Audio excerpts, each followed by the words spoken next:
Hey, it's Monday and real estate's heating up here in San Diego, so let's talk to Big Daddy Bryan Garrity from the Garrity Group to get the lowdown. Now, last week we were talking about sellers and what they need to be working on. This week we're talking about buyers. Right. Last week we were talking about the sellers getting their house listed. Right. This week we're going to talk about buyers, and we've talked about buyers in the past, but this is a buyer beware. Okay. Because all of a sudden there's this frenzy of buyers that feel like, oh, I'm going to miss out. And you know, we're always saying, like, don't wait, get off the couch, move your hanky. But in all honesty, there's certain buyers that need to wait, or beware at least, or at least take caution, because what's going to happen is it's going to end up being more problems down the road if people don't start taking precautions. Now, the first thing you say is just be aware of the agent that you hire. Right. There's a lot of ding-dongs out there. Sorry to say, and they can sue me for it, but it's true. Huh? Yeah, Okay. well, I mean, it just are just thinking about the commission check. Don't care about the buyer. You're not looking at the buyer's finances, because if you're working with the buyer, regardless if you're doing the loan or not, or working in tandem with the loan officer, you still need to understand what kind of expenses these buyers have that the bank doesn't look at. Child care, elder care, school, whatever it is, you've got to look at, because they don't take that into account. So a lot of folks can qualify on paper, but in reality... Right, they're house poor when Okay. they get into it, when they get their day-to-day living expenses. So that's probably one of the first things you kind of have to feel out with the broker.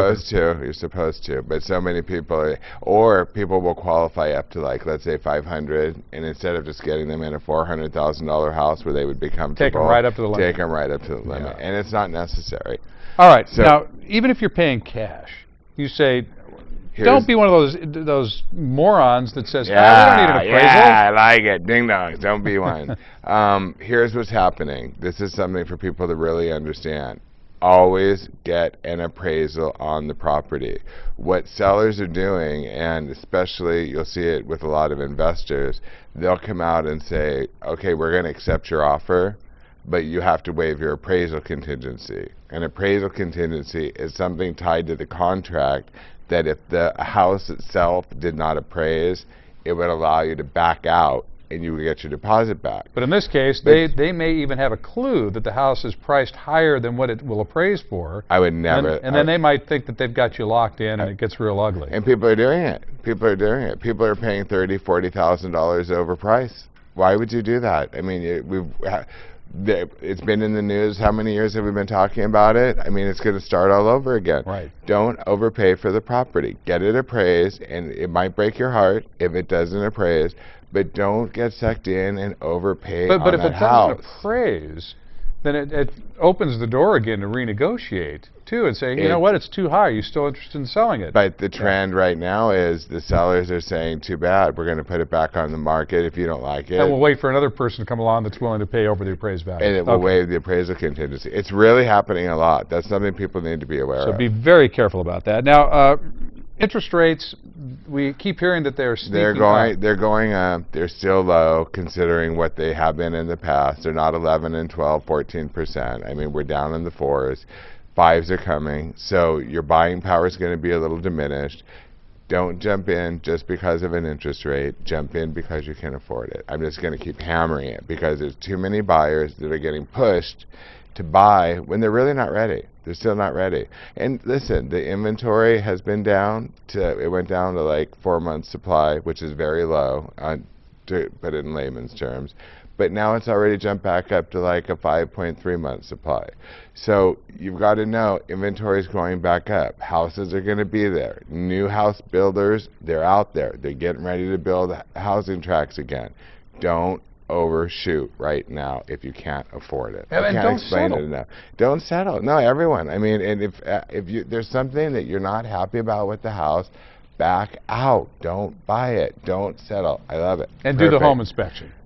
Everybody who buys a house needs to do a home inspection. If you don't do a home inspection, A, your realtor really is a ding-dong, and number 2, you're probably starting to fall into that category too.